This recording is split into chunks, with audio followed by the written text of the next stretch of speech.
ಬೆಳಿಗ್ಗೆಯೇ ನನ್ನ ಮಗ ಆಫೀಸ್ಗೆ ಹೋಗುವಾಗ ನನ್ನ ಬಳಿ ಬಂದು, ಅಮ್ಮ, ನಿನ್ನ ಬಟ್ಟೆಯೆಲ್ಲವನ್ನು ಜೋಡಿಸಿಕೊಂಡು ಸಂಜೆ ನಾನು ಮನೆಗೆ ಬರೋ ಅಷ್ಟರಲ್ಲಿ ರೆಡಿಯಾಗಿರು ಅಂತ ಹೇಳಿದ. ಅದಕ್ಕೆ ನಾನು, ಯಾವ ಊರಿಗೆ ಹೋಗಬೇಕು, ಬಟ್ಟೆ ಜೋಡಿಸಿಕೊಳ್ಳೋದೇನು ಎನ್ನುತ್ತಾ ಆಶ್ಚರ್ಯದಿಂದ ಅವನ ಮುಖ ನೋಡಿದೆ. ಅದಕ್ಕೆ ಅವನು, ನೋಡಮ್ಮ, ನಿನ್ನ ಮೊಮ್ಮಗನನ್ನು ಬೇರೆ ಊರಿನಲ್ಲಿ ಇಂಜಿನಿಯರಿಂಗ್ ಕಾಲೇಜ್ಗೆ ಸೇರಿಸಬೇಕು. ಅವನು ಅಲ್ಲೇ ಹಾಸ್ಟೆಲ್ನಲ್ಲಿ ಇರ್ತಾನೆ.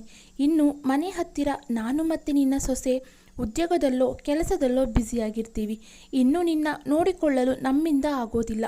ಅದಕ್ಕೆ ನಿನ್ನನ್ನು ವೃದ್ಧಾಶ್ರಮಕ್ಕೆ ಸೇರಿಸಬೇಕು ಎಂದು ನಾನು ಮತ್ತು ನಿನ್ನ ಸೊಸೆ ನಿರ್ಧಾರ ಮಾಡಿದ್ದೀವಿ ಅಂತ ಹೇಳಿದ.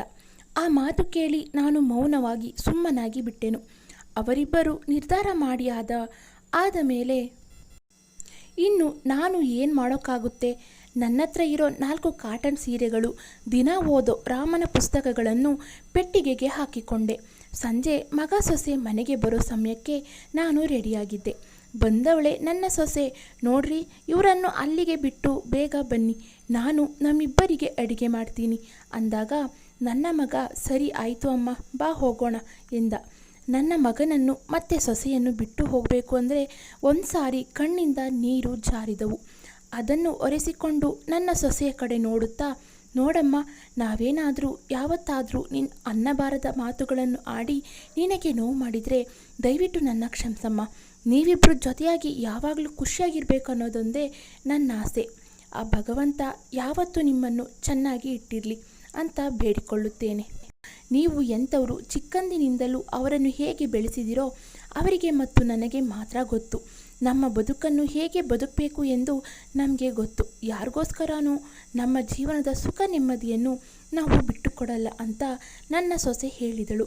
ಇನ್ನು ನನ್ನ ಮಗ ಮುಂದೆ ಬಂದು, ಹೌದು ಡಿಯರ್, ನನ್ನ ಅಮ್ಮ ನನ್ನನ್ನು ಯಾವತ್ತೂ ಪ್ರೀತಿಯಿಂದ ನೋಡಿಕೊಳ್ಳಿಲ್ಲ. ಮನೆಯ ಹಣವೇನೋ ನನ್ನ ಅಪ್ಪ ಪುಸ್ತಕ, ಬಟ್ಟೆ ತೆಗೊಳ್ಳೋಕೆ ಸರಿ ಹೋಗ್ತಿತ್ತು. ನನ್ನ ಹುಟ್ಟಿದ ಹಬ್ಬದಲ್ಲಿ ಒಂದು ಸಾರಿ ಕೇಕ್ ಜೊತೆ ಫ್ರೆಂಡ್ಸ್ ಜೊತೆ ಆಚರಿಸಲಿಕ್ಕೆ ಬಿಡಲಿಲ್ಲ. ಹಾಗೆ ₹1 ಚಾಕ್ಲೇಟ್ ಕೊಟ್ಟು ಆಚರಿಸ್ಕೊ ಅಂತಿದ್ರು. ನನ್ನ ಮೇಲೆ ಪ್ರೀತಿ ಇವರಿಗೆ ಆವತ್ತೂ ಇರಲಿಲ್ಲ, ಇವತ್ತೂ ಇಲ್ಲ, ಯಾವತ್ತೂ ಇರಲ್ಲ. ಇವರು ನನ್ನಿಂದ ದೂರ ಇದ್ರೇ ಚಂದ ಅಂತ ಹೇಳಿದ. ಇನ್ನು ನಾನು ನನ್ನ ಕಣ್ಣೀರನ್ನು ಕಷ್ಟಪಟ್ಟು ತಡೆದೆನು.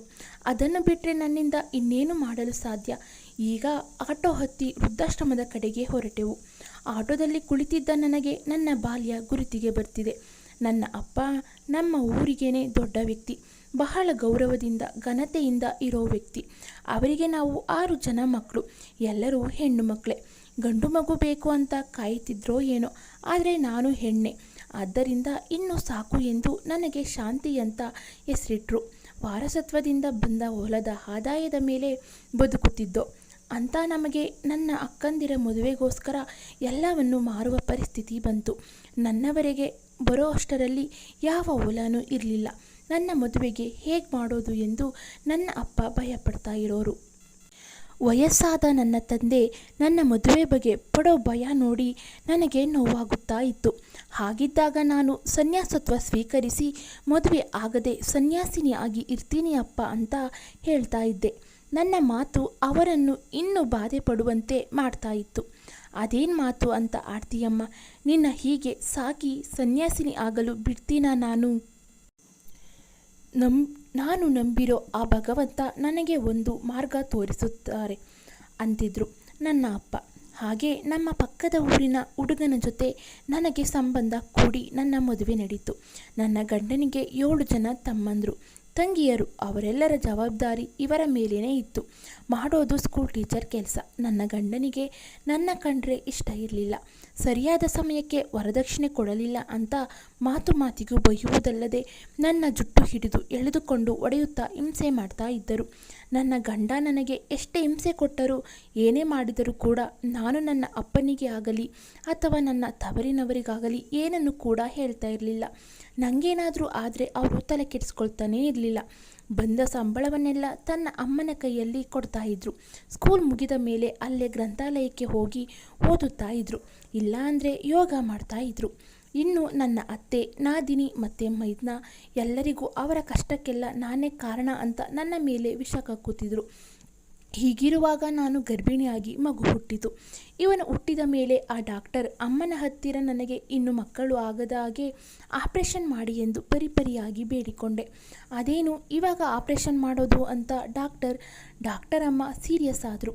ಆಗ ನಾನು ಇನ್ನೊಂದು ಮಗು ಹುಟ್ಟಿದರೆ ಅದನ್ನು ಸಾಕಿ ಬೆಳೆಸೋ ಸಾಮರ್ಥ್ಯ ನನಗೆ ಇಲ್ಲ ಎಂದು ಹೇಳಿದೆ. ನನ್ನ ಮಾತು ಕೇಳಿ ಡಾಕ್ಟರ್ ಆಪ್ರೇಷನ್ ಮಾಡಿದರು. ಇವನು ನಿಧಾನವಾಗಿ ಬೆಳೆದು ಸ್ಕೂಲ್ಗೆ ಹೋಗಲು ಶುರು ಮಾಡಿದ. ಆ ಟೈಮ್ನಲ್ಲಿ ಅವನ ಅಜ್ಜಿ ಹತ್ತಿರ ದೊಡ್ಡದಾಗಿ ಜಗಳ ಮಾಡ್ತಾ ಇದ್ದ. ನನ್ನ ಅಪ್ಪ ಕಷ್ಟಪಟ್ಟು ದುಡಿತಾ ಇದ್ದಾರೆ, ನನ್ನ ಅಮ್ಮ ಅಮಾಯಕಿ, ಅದಕ್ಕೆ ನೀನು ಹೀಗೆ ಆಟ ಆಡ್ತೀಯ ಅಂತ ಬೈಯೋನು. ಅವನು ಏನಂದ್ರೂ ಸರಿ, ನನ್ನ ಅತ್ತೆ ಅವನು ಇರೋವರೆಗೂ ಏನು ಮಾತಾಡ್ತಾ ಇರಲಿಲ್ಲ. ಆದರೆ ಅವನು ಆ ಕಡೆ ಹೋದ ಮೇಲೆ ನನ್ನ ಹತ್ರ ಕೂಗಾಡೋರು. ಮಗನ್ನ ಹೀಗ ಬೆಳೆಸೋದು ಇಲ್ಲ ಸಲ್ಲದು ಹೇಳಿ ನನ್ನ ಮೇಲೆ ಚಾಡಿ ಹೇಳ್ತೀಯ ಅಂತ ಅರುಚುತ್ತಾ ಇದ್ರು. ಒಂದು ಸಾರಿ ನನ್ನ ಮೇಲೆ ತಿಂತಾ ಇದ್ದ ಅನ್ನದ ಪ್ಲೇಟ್ ಎಸೆದೇ ಬಿಟ್ಟಿದ್ದರು. ಆದರೆ ನಾನು ಮೌನವಾಗಿ ನಗುತ್ತಾ ಅನ್ನನೆಲ್ಲ ಎತ್ತಿ ತಿನ್ನುತ್ತಾ ಇದ್ದೆ. ಯಾಕಂದರೆ ಅನ್ನಂ ಪರಬ್ರಹ್ಮ ಸ್ವರೂಪ ತಾನೇ, ಅದಕ್ಕೆ ಅದನ್ನು ಎಸೆಯೋಕೆ ಮನಸ್ಸು ಬರ್ತಾ ಇರಲಿಲ್ಲ. ಜೀವನ ಹೀಗೆ ಸಾಗುತ್ತಾ ಇರುವಾಗ ನನ್ನ ಮಗ ಇಂಜಿನಿಯರಿಂಗ್ ಜಾಯಿನ್ ಆದಾಗ ನನ್ನ ನಾದಿನಿ ಮೈದನಿಗೆ ಅರಗಿಸಿಕೊಳ್ಳಲಿಲ್ಲ. ಆದರೆ ಅವರು ಎಂದಿಗೂ ಅವರ ಅಣ್ಣ ನನ್ನ ಗಂಡನ ಬಗ್ಗೆ ಯೋಚಿಸಿದವರೇ ಅಲ್ಲ. ಅವರು ಯಾವಾಗಲಾದರೂ ಮನೆಗೆ ಬಂದರೆ ನನ್ನ ಅತ್ತೆ ಅವರಿಗೆ ಬೇಕಾದನ್ನೆಲ್ಲ ಮೂಟೆ ಕಟ್ಟಿ ಹೊರಿಸ್ತಾ ಇದ್ರು. ಹೀಗೆ ನನ್ನ ಸಂಸಾರವನ್ನು ಅವರು ದೋಚುತ್ತಿದ್ದರೂ ನಾನು ಮೌನವಾಗಿ ಇರುತ್ತಿದ್ದನ್ನು ನೋಡಿ ನನ್ನ ಮಗ ನನ್ನ ಮೇಲೆ ಕೋಪ ಮಾಡ್ಕೊಳ್ತಾ ಇದ್ದ. ಕಾಲೇಜಿಗೆ ಹೋಗೋ ಹುಡುಗನ ಹತ್ರ ಬರೀ 3 ಶರ್ಟ್ಗಳು ಮಾತ್ರ ಇರ್ತಿತ್ತು. ಹಾಗೆ ಅವನ ಖರ್ಚು ವೆಚ್ಚಗಳನ್ನು ಪೂರೈಸಿಕೊಳ್ಳಲು ಸಹ ಅವನ ಬಳಿ ಹಣ ಇರ್ತಿರಲಿಲ್ಲ.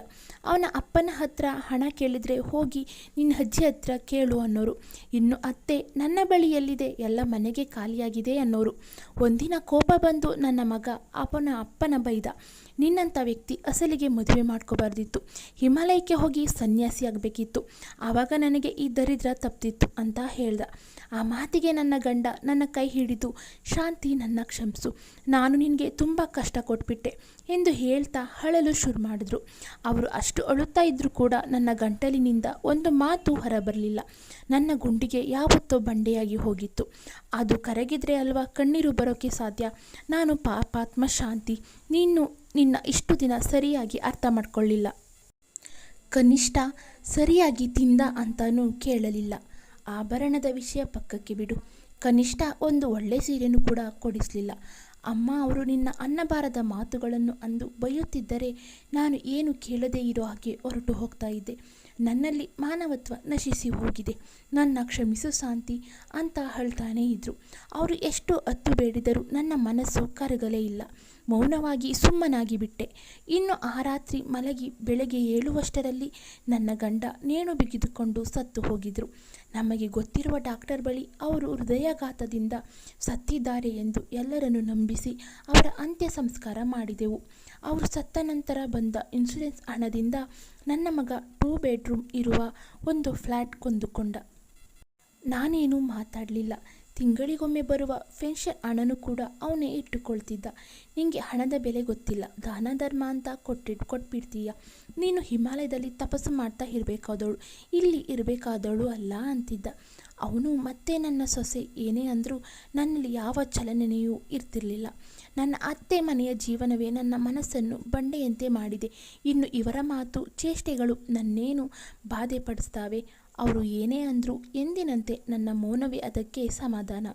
ವೇಗವಾಗಿ ಹೋಗ್ತಾ ಇದ್ದ ಆಟೋ ಒಂದೇ ಸಾರಿ ಸಡನ್ ಆಗಿ ಬ್ರೇಕ್ ಆಗಿತು. ಊಹೆಯಲ್ಲಿದ್ದ ನಾನು ಒಂದು ಸಾರಿ ವಾಸ್ತವಕ್ಕೆ ಬಂದೆ. ಡ್ರೈವರ್ ಕನ್ನಡಿಯಲ್ಲಿ ತಲೆ ಕೂದಲು ಸರಿ ಮಾಡ್ಕೊಳ್ತಾ ಇದ್ದಾಗ ಅದರಲ್ಲಿ ನನ್ನ ಮುಖ ನೋಡಿ ಒಂದು ಸಾರಿ ನನ್ನಲ್ಲೇ ನಾನು ನಕ್ಕೆನು. ಈ ಜೀವನ ಮೆಲ್ಲಗೆ ಮುಗಿತಾ ಇದೆ. ನಾನು ನನ್ನ ಅಜ್ಜಿಯಂತೆ ತಯಾರಾಗಿದ್ದೀನಿ. ನನ್ನ ಮುಖದಲ್ಲಿ ಬಂದಿರುವ ಸುಕ್ಕು ನಾನು ಅನುಭವಿಸಿದ ಕಷ್ಟಗಳ ಸಂಕೇತ ಅಂತ ತಿಳಿದು ಏನು ಪಾಪ ಮಾಡಲಿಲ್ಲ. ಆದರೂ ನನಗೆ ಯಾಕೆ ಇಷ್ಟು ಕಷ್ಟ? ಹಿಂದಿನ ಜನ್ಮದ ಫಲವೇ? ನನಗೆ ಈ ಗತ ಜನ್ಮದ ಬಗ್ಗೆ ಇನ್ನೊಂದು ನಂಬಿಕೆ ಇಲ್ಲ. ಯಾಕೆ ನನಗೆ ಈ ಕಷ್ಟಗಳು? ನಾನು ಶ್ರೀರಾಮನ ಭಕ್ತೆ.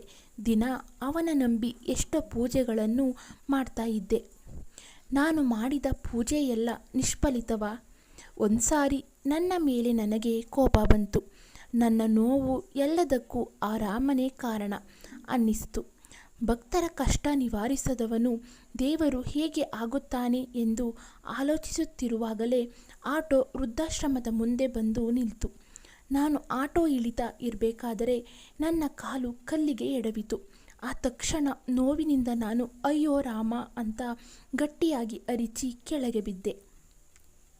ಆಗ ರೋಡು ಪಕ್ಕ ಇದ್ದ ಒಬ್ಬ ವ್ಯಕ್ತಿ ಓಡೋಡಿ ಬಂದು ಏನಾಯಿತು ಅಮ್ಮ ಎಂದು ನನ್ನ ಮುಖ ನೋಡಿದ. ಆ ವ್ಯಕ್ತಿ ನೋಡೋಕೆ ಆಫೀಸರ್ ಥರ ಇದ್ದ. ನಾನು ಅವನನ್ನು ಗುರುತು ಹಿಡಿಯಲು ಆಗಲಿಲ್ಲ. ಆದರೆ ಅವನು ಮಾತ್ರ ನನ್ನ ಗುರ್ತು ಹಿಡಿದ ಅನಿಸುತ್ತೆ. ಅಮ್ಮ ನೀವಾ ಅಂದು. ನೀವು ನನ್ನ ಈಗ ಗುರ್ತು ಹಿಡಿಯೋಕ್ಕಾಗಲ್ಲ. ಚಿಕ್ಕಂದಿನಲ್ಲಿ ನಾನು ಒಬ್ಬ ಅನಾಥ ಅಮ್ಮ. ನೀವು ನನ್ನ ಹತ್ತಿರ ಕರೆದು ಪ್ರೀತಿಯಿಂದ ಊಟ ನೀಡಿ ನನ್ನ ಹಸಿವು ನೀಗಿಸುತ್ತಿದ್ರಿ. ಆಗ ನಿಮಗೆ ಅಂತ ಇದ್ದ ಅನ್ನದಲ್ಲಿ ನನಗೂ ಹಂಚುತ್ತಿದ್ರಿ. ನಿಮ್ಮ ಮಗನ ಪುಸ್ತಕ ಬಟ್ಟೆ ಎಲ್ಲವನ್ನು ನನಗೆ ಕೊಡುತ್ತಿದ್ರಿ. ನಾನು ನೋವಲ್ಲಿ ಇದ್ದಾಗ ನನ್ನ ಹತ್ತಿರ ಕರೆದು ತಲೆ ಸವರಿ ಧೈರ್ಯ ಹೇಳುತ್ತಿದ್ರಿ. ಜೀವನ ಒಂದೇ ಥರ ಇರಲ್ಲ, ಚೆನ್ನಾಗಿ ಓದಿ ಕಷ್ಟಪಟ್ಟು ಕೆಲಸ ಮಾಡು ಎಂದು ಹೇಳುತ್ತಾ ಇದ್ರಿ. ಎಲ್ಲರೂ ನನ್ನ ನಾಯಿಯಂತೆ ನೋಡಿ ಏನೋ ಮಿಕ್ಕಿದೆ ಎಂದು ನನ್ನ ಮುಖದ ಮೇಲೆ ಅನ್ನವನ್ನು ಎಸೆಯುತ್ತಿದ್ದರು. ಆದರೆ ನಿಮ್ಮ ಹಾಗೆ ಯಾರೂ ನನ್ನನ್ನು ನೋಡಿಕೊಳ್ಳಲಿಲ್ಲ. ಹೀಗೆ ಹೇಳುತ್ತಾ ಕೆಳಗೆ ಬಿದ್ದಿದ್ದ ನನ್ನನ್ನು ತನ್ನ 2 ಕೈಗಳಿಂದ ಎತ್ತಿ ತನ್ನ ಕಾರಿನ ಹಿಂದೆ ಸೀಟ್ನಲ್ಲಿ ಕೂರಿಸಿದ. ನನ್ನ ಕಾಲಿಗಾದ ಗಾಯದಿಂದ ಬರುತ್ತಿದ್ದ ರಕ್ತಕ್ಕೆ ತನ್ನ ಕರ್ಚೀಫ್ ಸುತ್ತಿ ತನ್ನ ಹೆಂಡತಿಯನ್ನು ಕರೆದು ಟಿಂಚರ್ ಮತ್ತು ಬ್ಯಾಂಡೇಜ್ ತರೋಕೆ ಹೇಳ್ದ. ಅವಳು ಹತ್ತಿರದ ಮೆಡಿಕಲ್ಗೆ ಹೋಗಿ ತಂದ ಕೂಡಲೇ ನೀರಿಂದ ಶುದ್ಧ ಮಾಡಿ ನನ್ನ ಕಾಲಿಗೆ ಬ್ಯಾಂಡೇಜ್ ಮಾಡಿದ. ಇನ್ನು ರಕ್ತ ನಿಂತಿತು. ಶಾರದಾ, ನೀನು ಅಮ್ಮನ್ನ ನೋಡ್ಕೊಳ್ತಾ ಇರು ಎಂದು ಹೇಳಿ ಅವನು ಎಲ್ಲಿಗೂ ಹೋಗಿ ಒಬ್ಬಳು ನರ್ಸನ್ನು ಕರೆತಂದು ನನಗೆ ಇಂಜೆಕ್ಷನ್ ಮಾಡಿಸ್ದ. ಅಲ್ಲಿವರೆಗೂ ಅವನ ಹೆಂಡತಿ ನನ್ನ ಪಕ್ಕನೇ ಕೂತಿದ್ಲು. ನಂತರ ಅವನು ನನ್ನ ಮಗನ ಬಳಿಗೆ ನೋಡಿ, ಮಿಸ್ಟರ್, ನಿಮ್ಮ ಹೆತ್ತ ತಾಯಿ ಭಾರವಾಗಿರಬಹುದು, ಆದರೆ ನನಗೆ ಅನ್ನ ನೀಡಿದ ತಾಯಿ ನನಗೆ ಭಾರವಲ್ಲ. ನಾನು ಈ ಊರಿನ ಡೆಪ್ಯೂಟಿ ಕಲೆಕ್ಟರ್. ನಿಮ್ಮನ್ನು ಅಮ್ಮನನ್ನು ವೃದ್ಧಾಶ್ರಮದಲ್ಲಿ ಬಿಟ್ಟು ಹೋಗೋದಕ್ಕೆ ಬಂದಿದ್ದೀಯಾ? ನಾನು ಅಮ್ಮನ್ನ ನನ್ನ ಜೊತೆ ಕರೆದುಕೊಂಡು ಹೋಗ್ತೀನಿ. ನನ್ನ ಅಮ್ಮ ನನ್ನಿಷ್ಟ ಅಂತ ಏನಾದರೂ ಅಡ್ಡಿ ಮಾಡಿದರೆ ನಿನ್ನ ಮೇಲೆ ಅಮ್ಮನ ಸರಿಯಾಗಿ ನೋಡ್ಕೊಳ್ತಾ ಇಲ್ಲ ಅಂತ ಕಂಪ್ಲೇಂಟ್ ಮಾಡ್ತೀನಿ. ನಿಮ್ಮ ಅಪ್ಪ ಹೀಗೆ ಸತ್ರು, ಇನ್ಸೂರೆನ್ಸ್ ಹಣ ಏನು ಮಾಡಿದೆ ಎಲ್ಲವೂ ಗೊತ್ತು ಅಂತ ಹೇಳ್ದ. ಅದನ್ನು ಕೇಳಿದ ನನ್ನ ಮಗ ಮೌನವಾಗಿ ಬಿಟ್ಟ. ಅವನು ತನ್ನ ಹೆಂಡತಿ ಹತ್ರ, ಶಾರದಾ, ನೀನು ಕಾರ್ ಡ್ರೈವ್ ಮಾಡು, ನಾನು ಅಮ್ಮನ್ನ ಹಿಡಿದುಕೊಂಡು ಹಿಂದೆ ಕುಳಿತುಕೊಳ್ಳುತ್ತೇನೆ ಎಂದು ಹೇಳಿ ಬಂದು ನನ್ನ ಪಕ್ಕ ಕುಳಿತ. ಅವಳು ಕಾರ್ ಸ್ಟಾರ್ಟ್ ಮಾಡಿ ಮುಂದೆ ಹೋಗಬೇಕಾಗಲೇನೆ ನನಗೆ ಒಂದು ದೊಡ್ಡ ರಾಮನ ವಿಗ್ರಹ ಕಾಣಿಸ್ತು. ಅದಕ್ಕೆ ನನ್ನ 2 ಕೈಗಳನ್ನು ಎತ್ತಿ ನಮಸ್ಕಾರ ಮಾಡಿದೆ. ನಾನು ಅಯ್ಯೋ ರಾಮ ಎಂದ ಕೂಡಲೇ ಅವನೇ ಇವನ ರೂಪದಲ್ಲಿ ಬಂದು ನನಗೆ ಆಸರೆಯಾದ ಎನ್ನಿಸಿತು. ಅದಕ್ಕೆ ಅನ್ನೋದು ಯಾವ ಮತದಲ್ಲಿ ಆದರೂ ದೈವಂ ಮನುಷ್ಯ ರೂಪೇಣ ಅಂತ. ಸ್ನೇಹಿತರೆ, ನಿಮ್ಮೆಲ್ಲರಿಗೂ ಈ ನನ್ನ ಪುಟ್ಟ ಕಥೆ ನಿಮಗೆ ಇಷ್ಟವಾಗಿದೆ ಎಂದು ನಾನು ಭಾವಿಸುತ್ತೇನೆ. ದಯವಿಟ್ಟು ನಿಮಗೆ ಈ ಕಥೆ ಇಷ್ಟವಾಗಿದ್ದಲ್ಲಿ ದಯವಿಟ್ಟು ಒಂದು ಲೈಕ್ ಮಾಡಿ, ಶೇರ್ ಮಾಡಿ, ಕಮೆಂಟ್ ಮಾಡಿ. ಹಾಗೆ ನನ್ನ ಚಾನಲನ್ನು ಸಬ್ಸ್ಕ್ರೈಬ್ ಮಾಡಿ. ಹಾಗೆ ಪಕ್ಕದಲ್ಲಿ ಕಾಣೋ ಬೆಲ್ ಐಕನ್ ಬಟನನ್ನು ಪ್ರೆಸ್ ಮಾಡಿ. ಯಾಕೆ ಅಂದರೆ ನಾನು ಹಾಕೋ ಪ್ರತಿಯೊಂದು ಕಥೆನೂ ಮೊದಲು ನಿಮಗೆ ಬಂದು ತಲುಪುತ್ತೆ ಅನ್ನೋ ಉದ್ದೇಶಕ್ಕೆ. ದಯವಿಟ್ಟು ಸಪೋರ್ಟ್ ಮಾಡಿ. Thank you for watching. Keep support me. Love you all. ಧನ್ಯವಾದಗಳು.